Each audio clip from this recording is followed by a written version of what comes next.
மனிதனாகப்பட்டவன் தன்னை யார் என்று தெரியாது ஒண்ணு. அதே மாதிரி அவனுடைய முப்பிறப்பு தெரியாதனால அவனுக்கு நடக்க போற நன்மை தீன்மையும் அவனுக்கு தெரியாது. ரெண்டுக்கு பல தியானம் பண்றீங்க, பல கோயில்களுக்கு போறீங்க, பல விஷயத்துக்கு போறீங்க, ஆனா உங்களை யாருன்னு தெரியாது. ஆனா எனக்கு தெரியும். அதனாலதான் உங்களை அறிஞ்சதுனால தெரியும், ஆனா மறைக்கப்பட்டிருக்கிறதுனாலதான் உனக்கு தெரியல.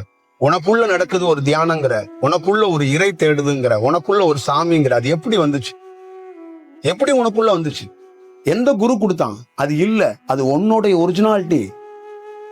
உனக்கு யாரும் கொடுக்கல, நீயே அந்த செயல் வடிவத்துக்கு இந்த மந்திரத்தையோ எதையோ ஒன்று சொன்னா உன்னுடைய ஒரிஜினாலிட்டி விழிக்கும். ஏன்னா நீ ஆல்ரெடி ஒரு ப்ரொஃபஷனலான ஒரு குருவோட முன் ஜென்மத்தில் நீ பயணிச்ச ஒரு ஆள். அதனாலதான் ஒரு சவுண்டையோ ஒரு ஒளியையோ ஒரு புத்தகத்தையோ படிக்கும் போது உன்னை அறியாம அழுகிற, உன்னை அறியாம நீ விழிக்கிற. உன்னை அறியாக்குள்ள எனக்குள்ள இருக்கிற சந்திப்பு என்னன்னா, இது ஆல்ரெடி தீர்மானிக்கப்பட்டது, இது ஆல்ரெடி சொல்லப்பட்டது. தெரிஞ்சதுனால நான் ஒரு கலந்து, இது பேர் வகுப்பு கிடையாது.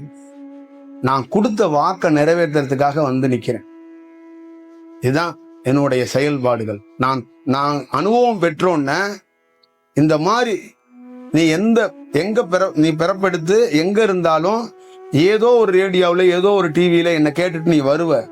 ஆனா நீ வந்திருக்கிறது வேற எதுக்காக வந்திருக்கிற, ஆனா எனக்குரிய ஆள்னு உனக்கு தெரியாது.